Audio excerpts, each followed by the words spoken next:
आज हम लोग जिस विषय पे चर्चा करेंगे, विषय का शीर्षक है अलंकार।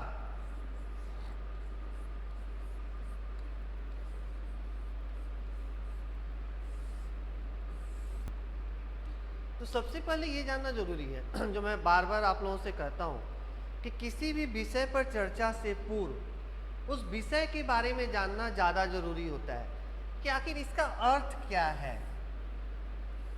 अगर हम विषय को अगर समझ जाएं तो आसानी से उसका जो विस्तार दिया गया है, उसके बारे में जो हमें विस्तार से जानकारी प्राप्त करनी है, उसे सहजतापूर्वक समझा जा सकता है। तो ये जो शब्द है यह दो शब्दों के योग से बना है।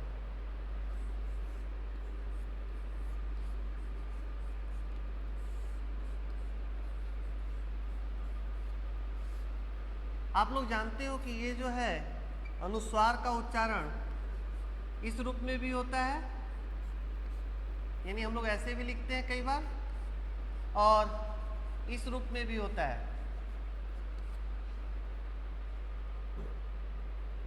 यानी ये आधा नौ, जो कि हम लोग बोलचाल की भाषा में बोलते हैं, यानी स्वतंत्र व्यंजन वर्ण कह सकते हैं हम, जहाँ पे स्वर वर्ण की सहायता न ली गई हो, और आधा मौ, यानी यहाँ पर भी स्वर वर्ण नहीं है। तो ये अलंधनकार।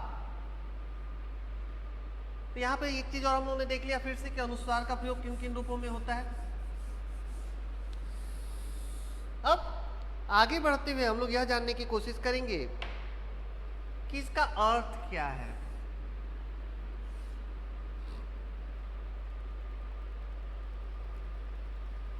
अलंकार अलंकार। और एक चीज पहले मैं आप लोगों से पूछना चाहूंगा कि हम लोग ये जो शब्दों का प्रयोग करते हैं ना, देखिएगा कि हमारे रोजमर्रा की जिंदगी में या जीवन में ऐसे शब्द कई बार आते हैं।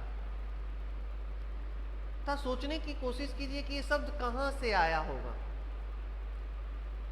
अलंकरण, ये शब्द आप लोगों ने सुना होगा। कहां पर? तो जो आभूषण के दुकान होते हैं, ज्वेलरी जिसको हम लोग कहते हैं इंग्लिश में, सोना चांदी से लेकर हीरा मोती से लेकर, ये सबका संबंध क्या है? ये बहुमूल्य है, और ये सबका संबंध आभूषणों से है। तो अलंकरण शब्द से ये आया था अलंकार शब्द। तो अब यहां पर देखिए, तब इस शब्द का अर्थ क्या हो गया?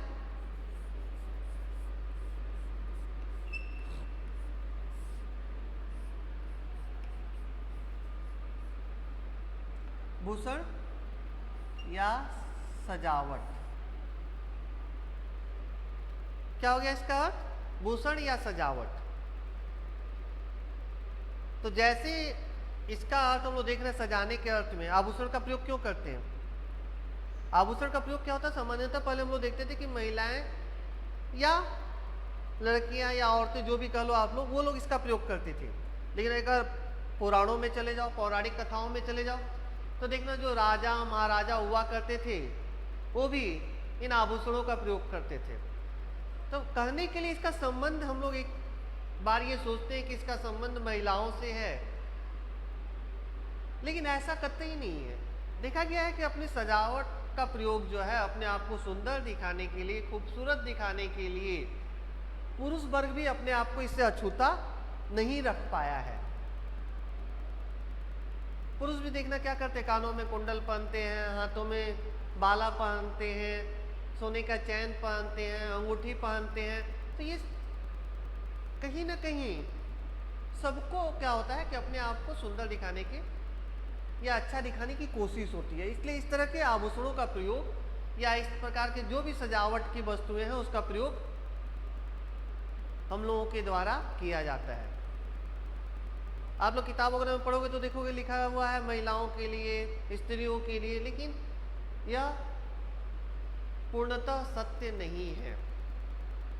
इसीलिए मैंने कहा कि पौराणिक कथाओं को देख लो, यानी राजा महाराजाओं से लेकर देवी देवताओं से लेकर सबको देख लो, उन्होंने भी प्रयोग किया है। वर्तमान समय में अगर देख लो तो पुरुष वर्ग भी इससे अछूता नहीं है। या बड़े बड़े मंदिरों के देखोगे पुजारी जो है, महंत जो है, या बड़े जो लोग हैं, उनको भी हम लोगों ने क्या देखा है? इस प्रकार के आभूषणों का प्रयोग करते हुए देखा है। तो इसका प्रयोग करने का कारण जो होता है, मुख्य कारण जो है, इसके अलावा भी कई और कारण से भी लोग इसका पढ़ते हैं, लेकिन मुख्य कारण क्या होता है? सजावट, अपने आप को सुंदर दिखाना, अपने आप को सजाना। तो वही अलंकरण शब्द से बना अलंकार।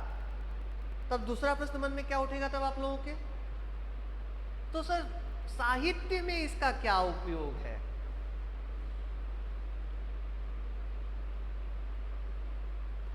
क्यों हमें व्याकरण के अंतर्गत इस विषय को पढ़ना है? तुरंत ये प्रश्न मन में उठेगा कि क्यों पढ़ना है, साहित्य में इसकी आवश्यकता क्या है, और साहित्य में भी किस क्षेत्र विशेष में इसका प्रयोग होता है, गद्य या पद्य? फिर यहाँ पे एक ये प्रश्न उठ जाता है कि गद्य के अंतर्गत इसका प्रयोग होगा या काव्य के अंतर्गत प्रयोग होगा। तो इसका प्रयोग जो होता है, पहले ये बता दूं, काव्य के अंतर्गत होता है। अब क्यों होता है, इस विषय पे हमें चर्चा करना है कि हम अलंकार का प्रयोग क्यों करेंगे। अच्छा, आप लोग ने गद्य तो पढ़ा है और सब पढ़ते हुए आ रहे हो पिछली कक्षाओं में, मुहावरे, लोकोक्तियां, विशेषण, प्रविशेषण, क्रिया विशेषण से लेकर इन सारे शब्दों से आप लोग पूर्व परिचित हो। विशेषण या का प्रयोग क्यों किया जाता है, या क्रिया विशेषण का क्यों किया जाता है? बताओ, विशेषण का प्रयोग क्यों किया जाता है? चैट के माध्यम से आप लोग मुझे बताइए।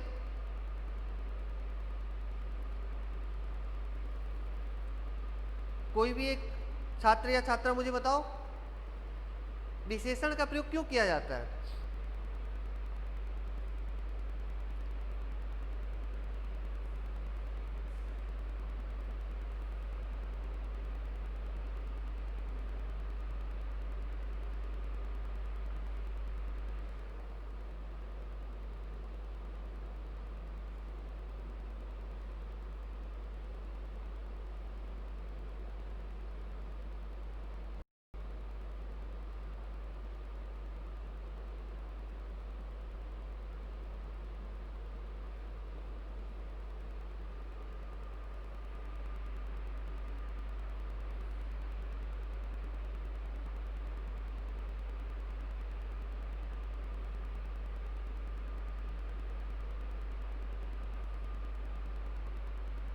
मैं देख रहा हूँ आप लोग टाइप कर रहे हो, लेकिन इतना टाइम तो नहीं लगना चाहिए।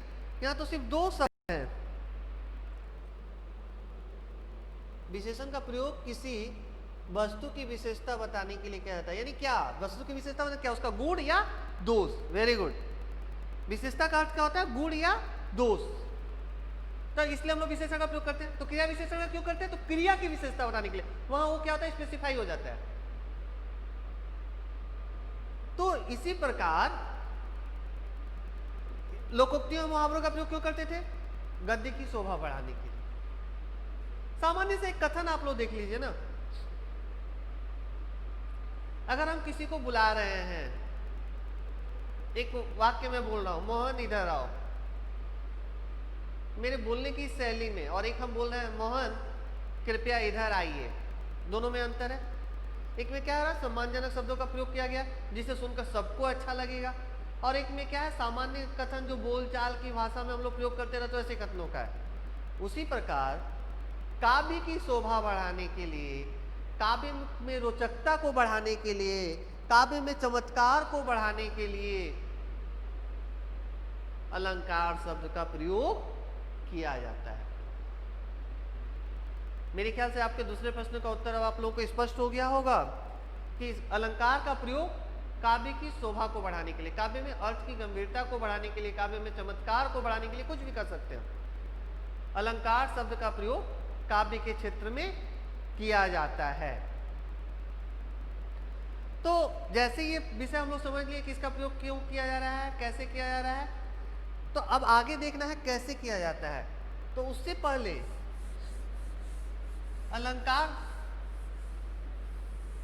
की परिभाषा क्या हो गई ये जानना जरूरी है। तो काव्य की शोभा बढ़ाने वाले या काव्य में अर्थ की गंभीरता को बढ़ाने वाले शब्द क्या कहते हैं? अलंकार कहलाते हैं। क्या कहलाएंगे? अलंकार कहलाएंगे, या उन्हें हम अलंकार कहते हैं। ठीक है, किताब में भी आप लोगों की एक परिभाषा लिखी है कि काव्य के शोभाकारक धर्म अलंकार है। इसलिए मैंने यहाँ पे विस्तार से बता दिया कि आप लोग परिभाषा खुद भी बना सकते हो, कुछ भी लिख सकते हो। कोई जो ही नहीं कि किताब में जो परिभाषा दे दी गई है उसी परिभाषा को हमें मुखस्त कर लेना है, याद कर लेना और लिखना नहीं। आप लोग पहले विषय को समझ जाइए। अब अपने लिख सकते हैं कि काव्य की शोभा बढ़ाने वाले जो शब्द हैं वो अलंकार कहलाते हैं, यानी अलंकार वो शब्द है जो काव्य की शोभा बढ़ाते हैं या काव्य में चमत्कार उत्पन्न करते हैं, काव्य में रोचकता बढ़ाते हैं, कुछ भी हम लिख सकते हैं। अब दूसरा प्रश्न उठता है, तो ये तो अलंकार की परिभाषा थी, अलंकार के भेद कितने हैं? तो इसके दो भेद किए गए हैं।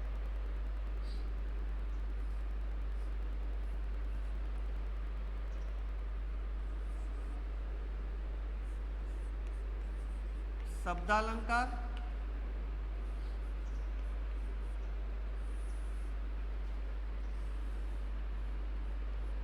अर्थालंकार।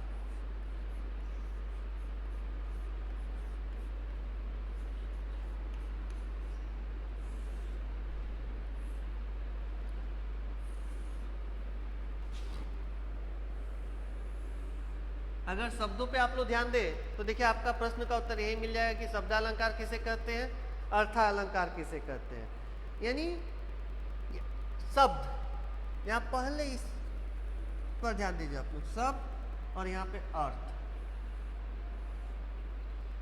यानी इसके जो दो भेद किए गए हैं, यहाँ एक में क्या होगा, शब्द में चमत्कार देखने को मिलेगा, माने शब्दों का प्रयोग वैसे किया जाएगा, और दूसरे में क्या होगा कि उसके जो अर्थ निकलेंगे उस शब्दों से, उसमें अर्थ में चमत्कार देखने को मिलेगा। तो यहाँ पर क्या है, इसीलिए एक का नाम किया गया शब्दालंकार जहाँ शब्दों में चमत्कार देखने को मिलेगा, और दूसरे का नाम किया गया अर्थालंकार जहाँ पे अर्थों में चमत्कार देखने को मिलेगा, यानी उसके अर्थ, शब्द के जो अर्थ निकलते हैं। तो यहाँ पर देखिए परिभाषा भी दिया हुआ है कि जहाँ किसी कथन में विशिष्ट शब्द प्रयोग के कारण चमत्कार अथवा सौंदर्य आ जाता है वहाँ पे होता है शब्दालंकार। परिभाषा आप लोग खुद बना लीजिए कि जहाँ शब्दों में चमत्कार देखने को मिलेगा वहाँ पे शब्दालंकार होगा, जहाँ अर्थों में चमत्कार देखने को मिलेगा या जो जहाँ अर्थ जो क्या करेंगे, काव्य की शोभा बढ़ाएंगे या उसमें चमत्कार उत्पन्न करेंगे तो उसे अर्थालंकार कहेंगे। परिभाषा आप लोग अपने तरह से लिख सकते हो। सबसे पहले मैं बार बार जिस विषय पे आप लोग को ध्यान देने के लिए कहता हूँ वो जरूरी है विषय को समझना। जब तक समझ में नहीं आया आप लोग बार बार मुझसे पूछ सकते हो, जब तक समझ में नहीं आया तब तक पूछ सकते हो, मैं आप लोगों को बार बार बताऊंगा, ठीक है।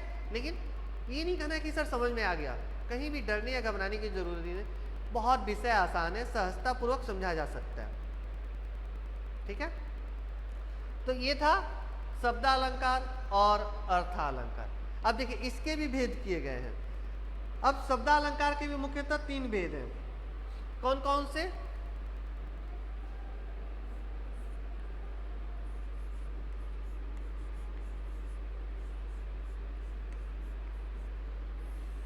अनुप्रास अलंकार,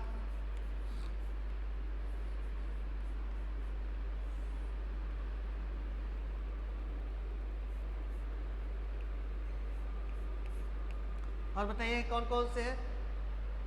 यमक अलंकार और तीसरा है श्लेष अलंकार।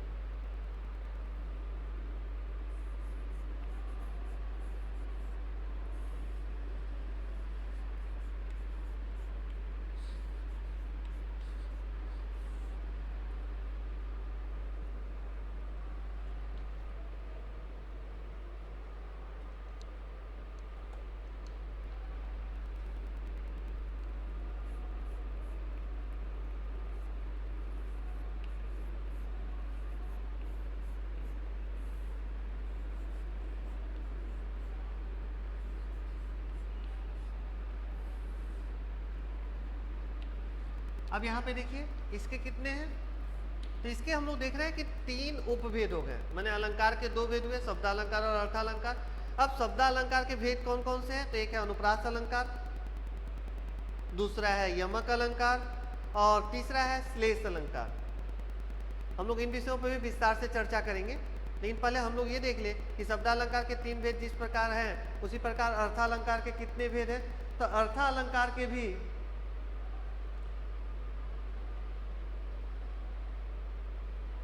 कितने भेद हैं?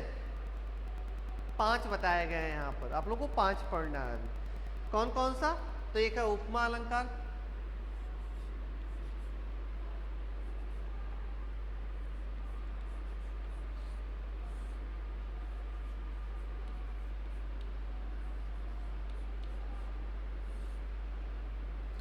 उसके बाद है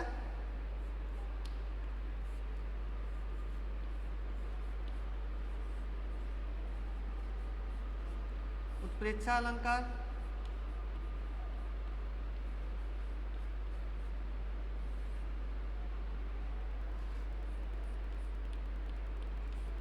रूपक अलंकार,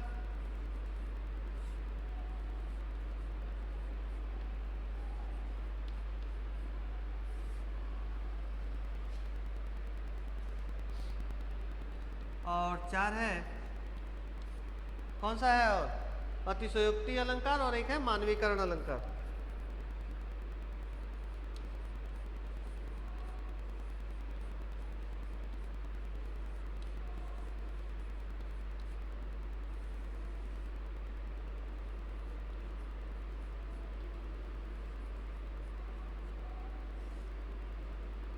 और 5वां है मानवीकरण अलंकार।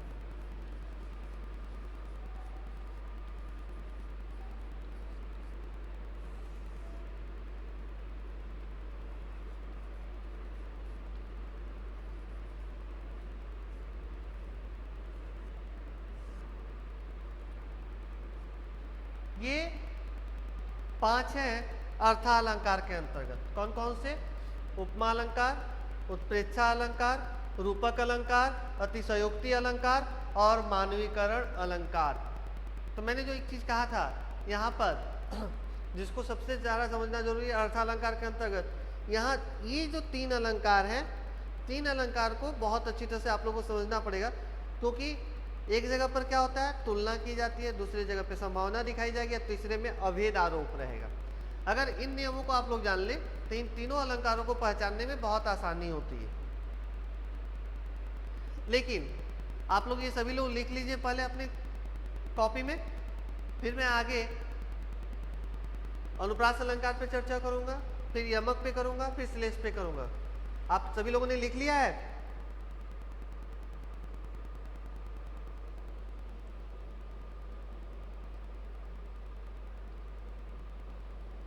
वेरी गुड अर्पित। शब्दालंकार अर्थालंकार 2 भेद हुए, शब्दालंकार के अंतर्गत 3 और अर्थालंकार के अंतर्गत 5।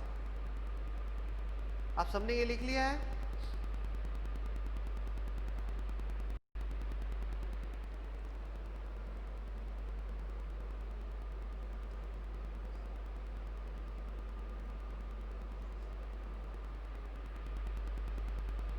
ठीक है, मैं अर्थालंकार फिर से समझा दे रहा हूं।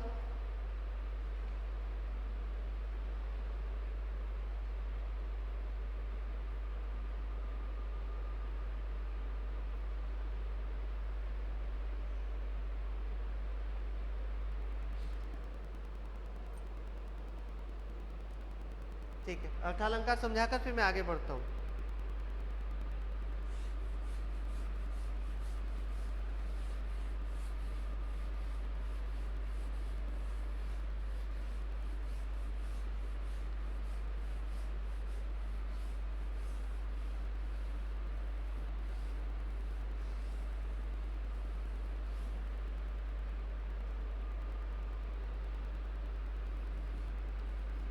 आप लोगों में से कुछ लोगों का प्रश्न है अर्थालंकार को लेकर थोड़ी असमंजस की स्थिति है।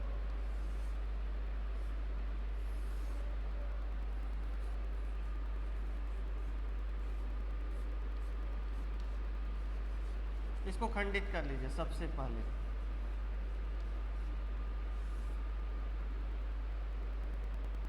क्या हो गया?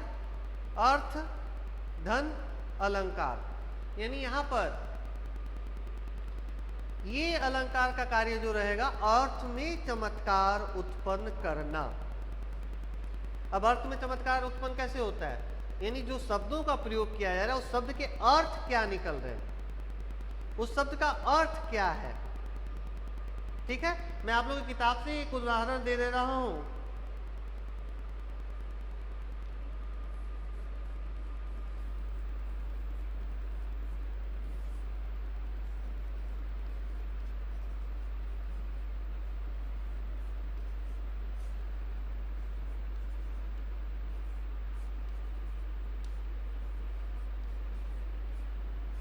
देखो, मखमल के झूले पड़े हाथी सा टीला,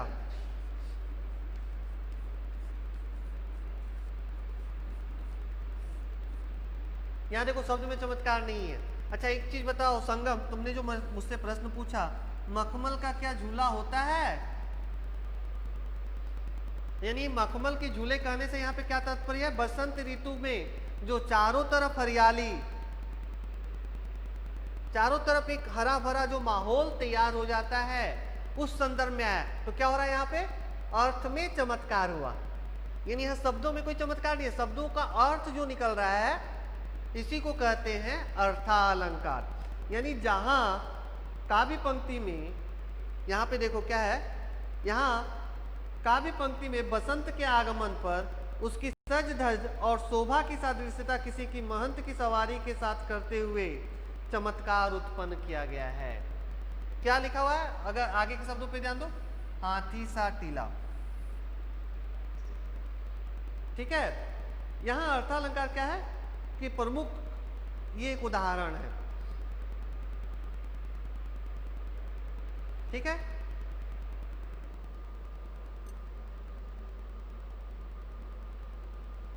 संगम ना माने क्या हो गया?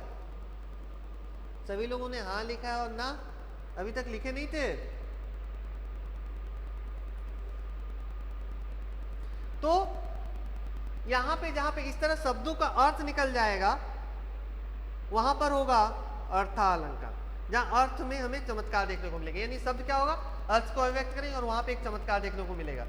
जब हम लोग शब्दालंकार के एक उदाहरण में आप लोग को दे रहा हूं, आप लोगों ने बहुत सुना है और पढ़ा है,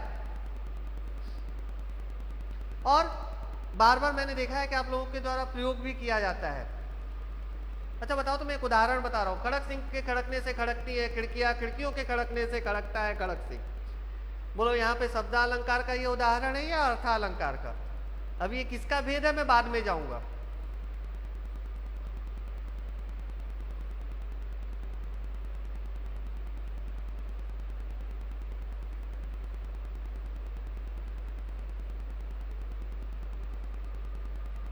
जो अभी मैंने बताया आप लोग बताओ, खड़क सिंह के खड़कने से खड़कती है खिड़कियां, खिड़कियों के खड़कने से खड़कता है खड़क सिंह।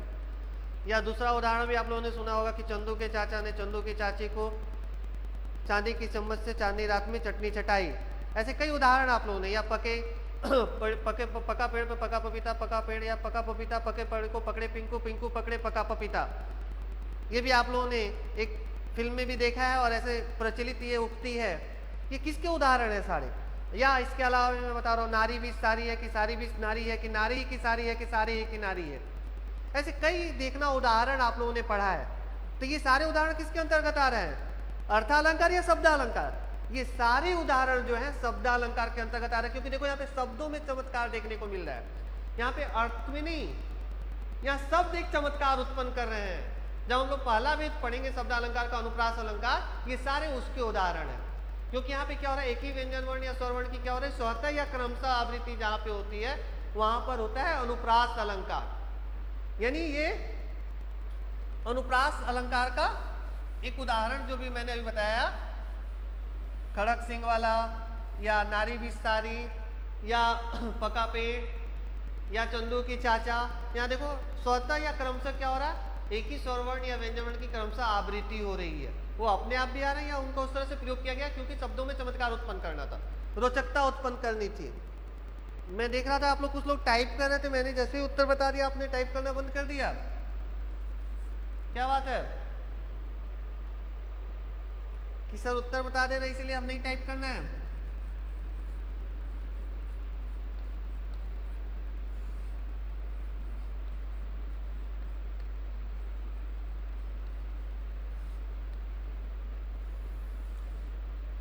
ये जो अनुप्रास अलंकार है इसकी परिभाषा ही हो जाती है स्वतः या क्रमशः स्वरवर्ण या व्यंजन वर्ण की आवृत्ति को हम कहते हैं अनुप्रास अलंकार। इतने सारे मैंने उदाहरण आप लोगों को दे दिए और सारे उदाहरण आप लोग अच्छी तरह से जानते हो, आप लोगों ने सुना भी है, या ऐसे हो सकता है कि कई बार आप लोगों ने इसका हो सकता है प्रयोग भी किया हो। इसके अलावा भी जो उदाहरण है, तरनी तनुजा टक तमाल तरुवर बौछाए, यहाँ पे देखो त वर्ण की स्वतः या क्रमशः आवृत्ति हो रही है बार बार। तो ये सारे उदाहरण जो थे अनुप्रास अलंकार के थे। इसकी परिभाषा भी मैंने अभी आप लोगों को बता दी। लेकिन यहाँ पे जो एक चीज और जानने की जरूरत है अनुप्रास अलंकार को पहचानने के लिए, कि ये जो अभी आप लोगों को बताया, आप लोगों ने तो देखा लगातार प्रयोग हो रहा है। सर बहुत आसान है, आसानी से पहचान लेंगे कि हम लोग ये अनुप्रास अलंकार। लेकिन कई जगहों पे ऐसा देखने को मिल सकता है कि ये जो शब्द है, देखो मैं एक आप लोग की किताब से उदाहरण ले रहा हूं।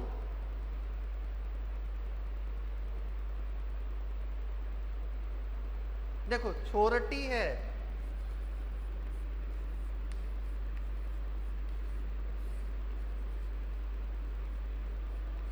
छोरटी है, गोरटी या चोरटी अहिर की।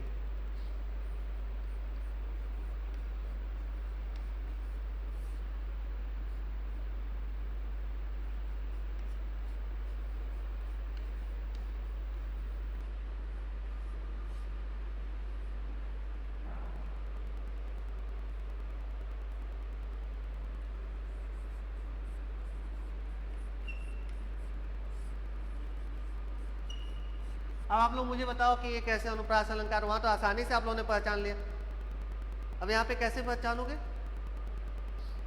पाला वर्ण कुछ तो मिल ही नहीं रहा है। तो यही इसकी विशेषता है कि वो आरंभ में भी हो सकता है और हाँ वेरी गुड, यहाँ वही बताना है कैसे। यहाँ पे वो जो स्वर या व्यंजन वर्ण क्या होता है, पहला वर्ण भी हो सकता है, अंतिम वर्ण भी हो सकता है। यहाँ देखो ट वर्ण की आवृत्ति हो रही है। तो ये सारे जो है आधारभूत नियम हैं जिसे जानना बहुत जरूरी है। और अगर आप लोग इन नियमों को जान जाओगे तो क्या होगा, आसानी से किसी भी अलंकार को पहचान सकते हो। तो आप लोग को क्या ध्यान रखना है अनुप्रास अलंकार पहचानने के लिए? एक ये ध्यान में रखना है कि यहाँ स्वर या व्यंजन वर्ण क्या होगा, स्वतः या क्रमशः आवृत्ति होगी। और वो दूसरा जो नियम पहचानने का, वो कि वो वर्ण पहले भी हो सकता है और यहाँ पर भी हो सकता है। अभी मान लो एक उदाहरण में यहाँ लिखा हुआ तरनी तनुजा टट तमाल तरुवर बौछाए, तो देखो त त त त त, मैं लिखा नहीं हूँ यहाँ पे बता रहा हूँ। तरनी तनुजा टट तमाल, देखो त त त पहला वर्ण था, तरुवर बौछाए, फिर त था बौछाए। तो ये था अनुप्रास अलंकार। तो हम लोगों ने आज पढ़ा अलंकार किसे कहते हैं, उसका क्या काम है, कैसे प्रयोग करेंगे उसको। फिर अलंकार के दो भेदों पे चर्चा हम लोगों ने की, एक शब्दालंकार और एक अर्थालंकार। उसके बाद हम लोगों ने उनके भी भेदों को देखा, शब्दालंकार के उपभेद क्या है, फिर अर्थालंकार के क्या है, दोनों के भेदों को देखा। यहाँ पे 3 और वहाँ पे 5 यानी 8 अलंकार आप लोगों को पढ़ना है। उसमें से एक अलंकार पे, शब्दालंकार का जो एक भेद था अनुप्रास अलंकार, उस पर मैंने आज आप लोगों के साथ चर्चा की है। तो इन विषयों को लेकर किसी के मन में कोई भी प्रश्न तो मुझसे पूछ सकता है, सर उसके रिदम से पहचान सकते हैं? संगम रिदम से नहीं, नियमों को जानना जरूरी है। यहाँ पे कोई लय, गति, ताल, छंद के आधार पे आप नहीं पहचान सकते हो। यहाँ पे 8 अलंकार जो पढ़ना है, उन 8 अलंकार के नियम हैं, उन नियमों को जानना जरूरी है। यहाँ तो काव्य की कोई भी पंक्ति है तो उसमें सब में रिदम है, सब में लय है, सब में एक गति है। प्रत्येक कविता एक अर्थ को व्यक्त करती है, तो उस आधार पे पहचान नहीं किया जा सकता। उसको पहचानने के लिए आपको सबसे ज्यादा जरूरी है तो नियमों को जानिए कि अनुप्रास अलंकार के नियम क्या है, कैसे पहचानेंगे, यमक के क्या है, श्लेष के क्या है, रूपक, उत्प्रेक्षा, उपमा, अतिशयोक्ति, मानवीकरण, प्रत्येक के कुछ न कुछ नियम निर्धारित किए गए हैं। उन नियमों को जानना बहुत जरूरी है। और कोई प्रश्न किसी के मन में?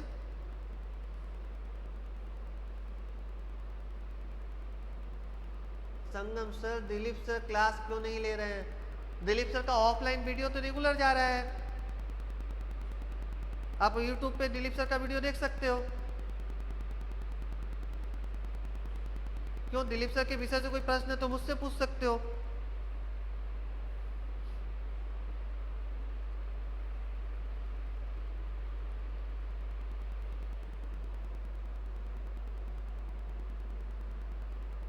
क्योंकि अभी मैं ऑनलाइन क्लास ले रहा हूँ, इसलिए दिलीप सर ऑफलाइन ले रहे हैं। ठीक है, ई पोर्टल में अगर तुम्हारे मन में कोई प्रश्न हो तो दिलीप सर से ही पूछना है तो दिलीप सर से पूछ सकते हो। आज के विषय को लेकर किसी के मन में कोई प्रश्न है तो मुझसे पूछ सकता है।